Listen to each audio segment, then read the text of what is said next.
Hello everyone! Today we will learn how to do a fan glue book repair. You do this type of repair when you have an unbound text block or loose leaf paper instead of a sewn signature.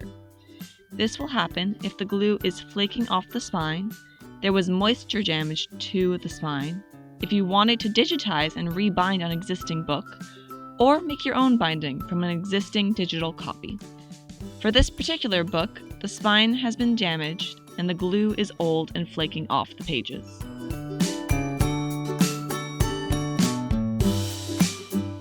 First, you will need to collect your materials. This repair uses all the materials shown on screen, but there are easy DIY options for home repairs as well. You can find information on what specific materials we use in the description. Since this is an existing book, we will start by taking a clean cut along the spine. We do this with an electric cutter, but you can also do it with an alpha knife, as long as you ensure a precise, even cut. Now that we have an unbound text block, we need to make sure all the paper lines up evenly along the spine. Even with the cutter, paper can move out of alignment. Put the paper spine side down in your hand press, or whatever you're using to keep your paper upright. Do not tighten yet. First, adjust the paper until all edges are evenly aligned on the table. It may help to lift the text block slightly and let it fall a few times until the paper settles into alignment.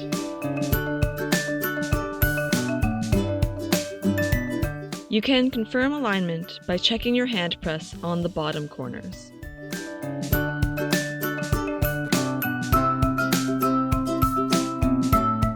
Once you're sure the text block is aligned, use 2 binder clips to secure it in place. You can then remove the text block from the hand press and flip it so the spine is facing up. You'll want a lot of room above the hand press to fan out the pages.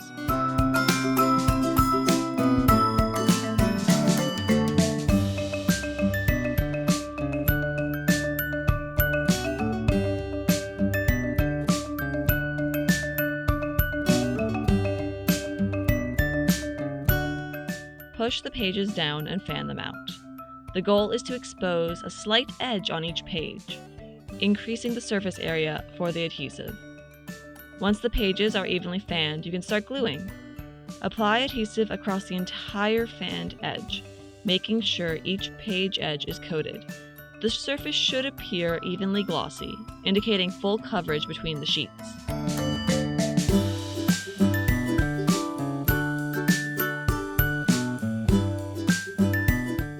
Then, turn the press around.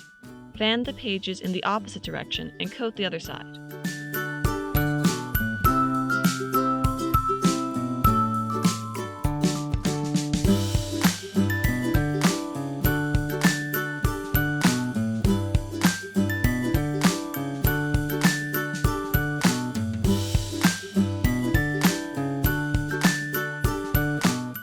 Once you're done, move the pages back into alignment by pressing upward from the hand press. Gently press the spine back into a straight, even shape.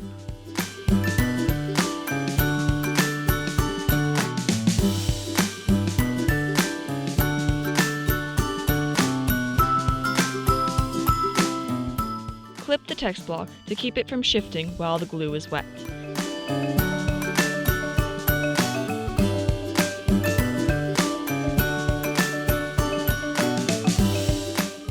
And lay it flat on a piece of wax paper, placing another piece of wax paper on top. Then leave it under weight to dry.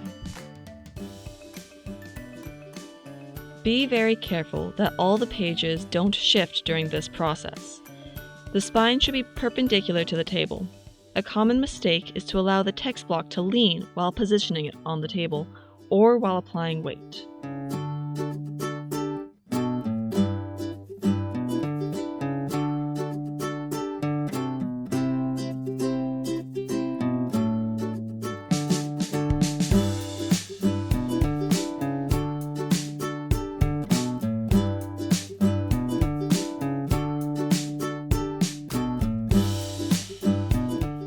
By the time everything's dry, the glue should be clear and smooth.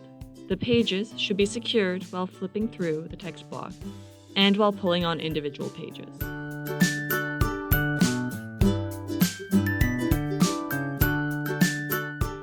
Your end sheets should be twice as wide as the text block and folded down the middle. This is so it can be attached to both the text block and your cover boards. The paper grain direction must be vertical or long grain with the book to avoid warping. Carefully measure the height and width of the text block for both the front and back end sheets.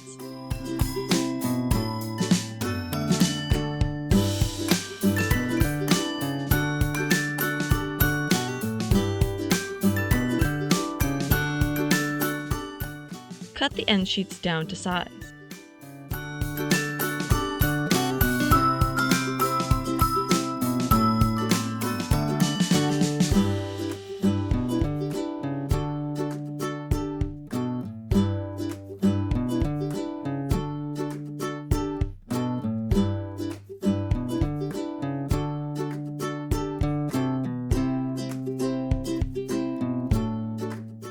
You can mark the paper to ensure accuracy, since the front and back pages are not always the same size.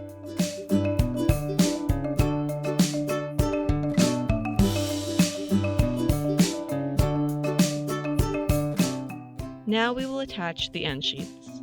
Apply a thin bead of glue along the folded edge. You can do this carefully with a brush or with the tip of your lifting knife. Press the page securely with your bone folder and leave under weight to dry.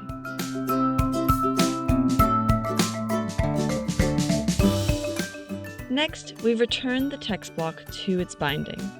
For a more in-depth look at this process, you can check out the full reback spine repair on our YouTube channel. Prepare the spine label for gluing by lifting any excess paper from the fabric. Gently slide your lifting knife in between the fabric and the sheets of paper to separate without tearing.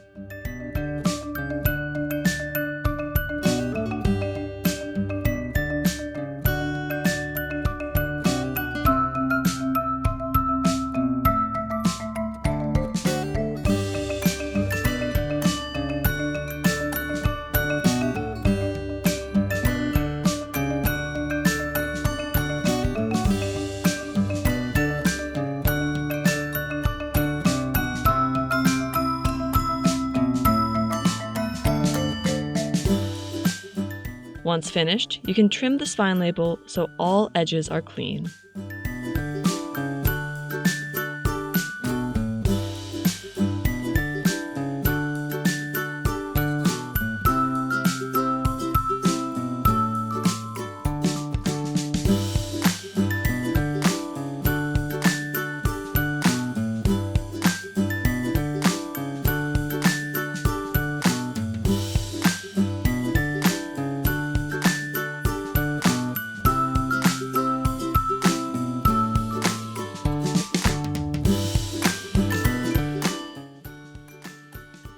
Cambric is a slightly starched, durable fabric that will connect your text block to the boards of the book.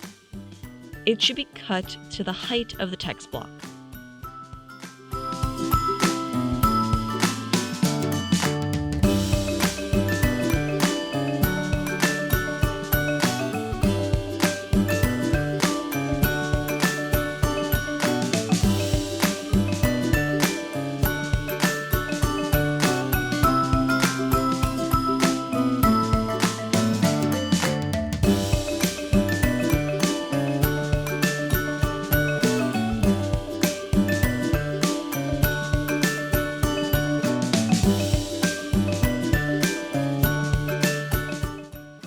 Fold the cambric in half to easily find the center.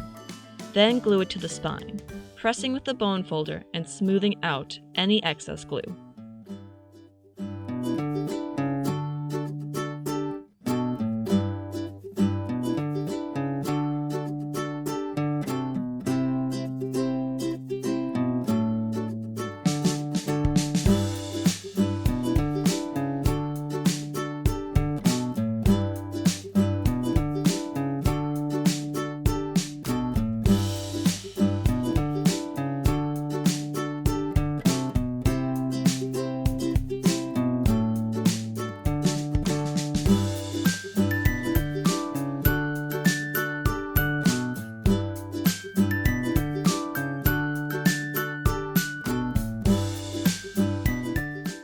Next, we're going to measure and cut the spine stiffener, which is our folder or cardstock. This will help support the spine, so make sure it has a vertical grain direction to avoid warping in the future. It should match the width of the text block and the height of the book boards.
Once you've prepared your spine stiffener, it's time to cut the buckram, or bookbinding cloth.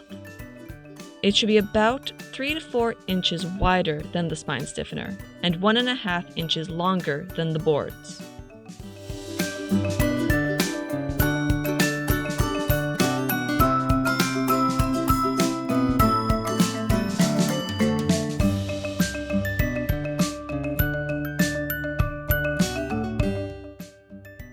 Center your spine stiffener on the buckram and glue it down. A good trick for centering is to line up the spine stiffener with one edge and fold the buckram so the far edge touches the spine stiffener.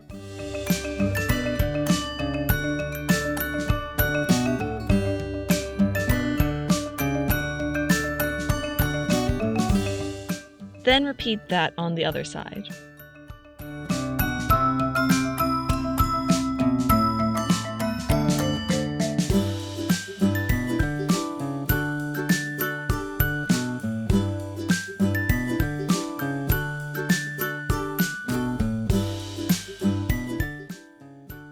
Once you're sure everything is centered, you can glue down your spine stiffener.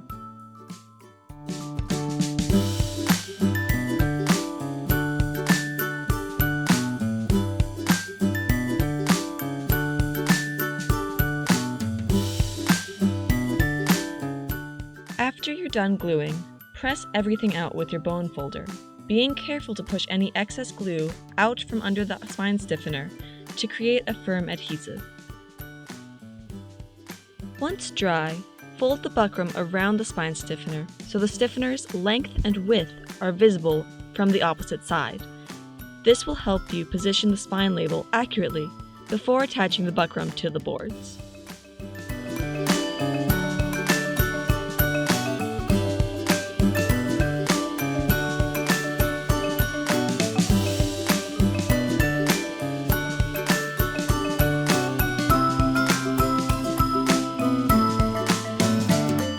Glue your spine label onto the outer side of the buckram, centering on the spine stiffener. For this book, I have to be extra careful when pressing this spine label down, since it was originally ripped when we started the repair.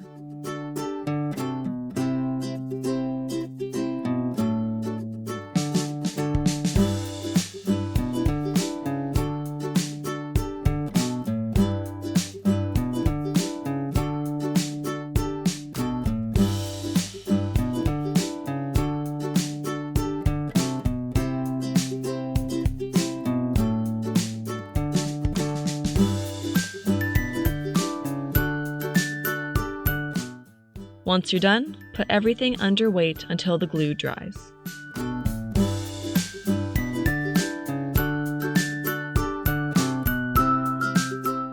Now we're going to prepare the boards to put everything back together. you need to glue the buckram onto the outside of the book's cover boards. For a cleaner look, you can lift the paper of the covers to tuck the buckram underneath. Do this with the same technique we used on the spine. Lift the covers until there is enough room for the buckram on either side of the spine stiffener to fit underneath. You can skip this step if you like the look of buckram over your covers.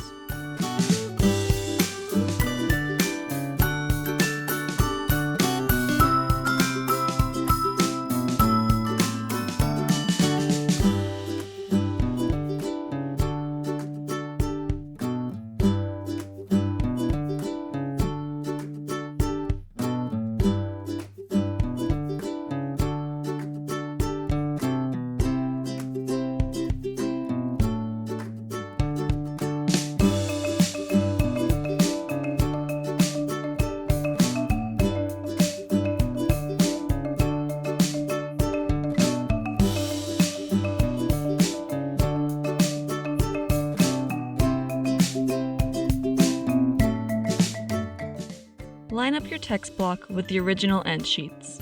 Make sure it overlaps along the spine to form a gutter. If there is not enough space for a gutter, you can trim the spine edge of the board slightly.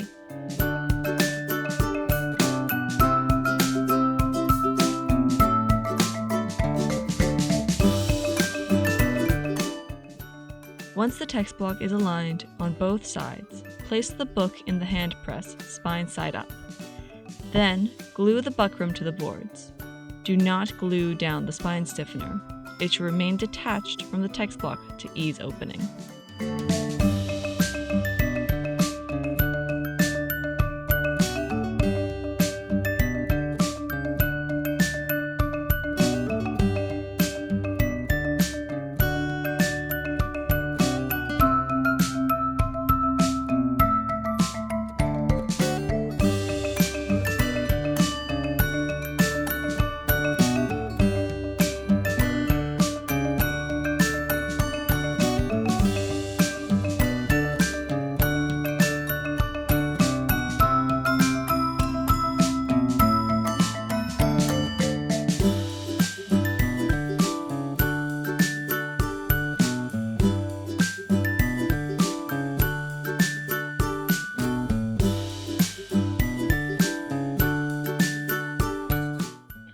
Once you're sure the boards won't detach from the buckram, take the text block out of the hand press. Turn the covers over to make sure everything is properly aligned on the other side.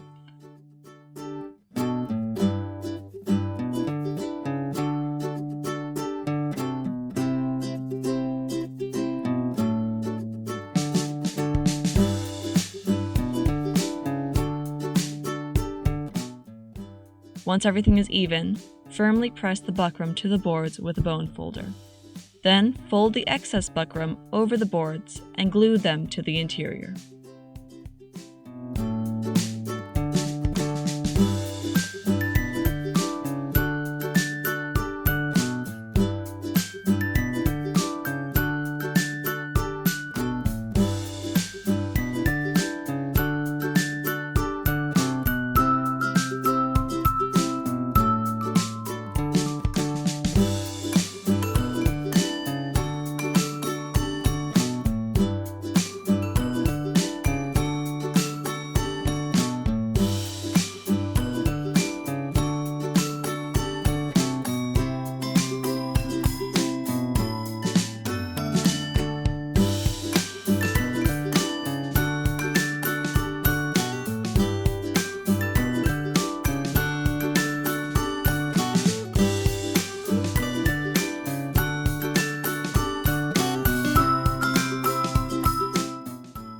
Finally, if you lifted your covers like we did, glue down the lifted flaps.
Once you're done, the text block should fit snugly between the covers. Press the edge inward to make sure everything is aligned in the binding. Then, glue the cambric flaps to the boards. Make sure not to get any glue on the text block.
Apply a thin layer of glue to your end sheets, starting from the center and working outward.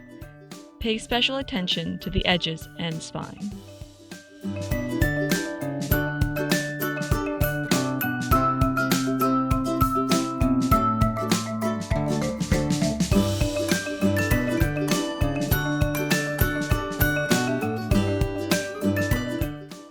Carefully close the cover on your end sheets to minimize wrinkles, and push any excess glue out with the bone folder. Make sure to press firmly along the cambric and gutter to avoid air bubbles.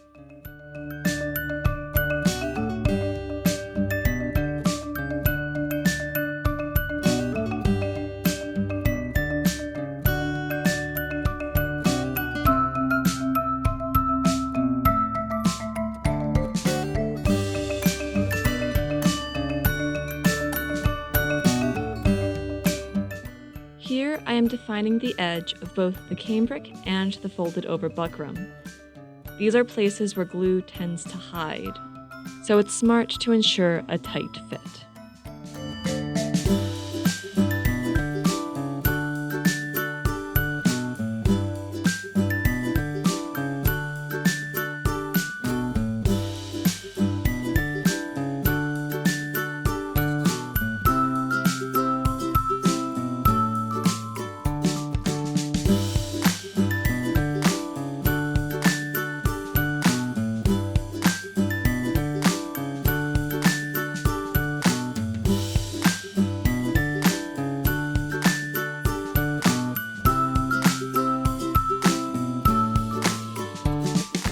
And you're done! All that's left to do is press your book. Use rails or metal ledges that stick out from your boards to create a good seal along the gutter. This will ensure easy opening and a strong adhesion between your text block and hinge.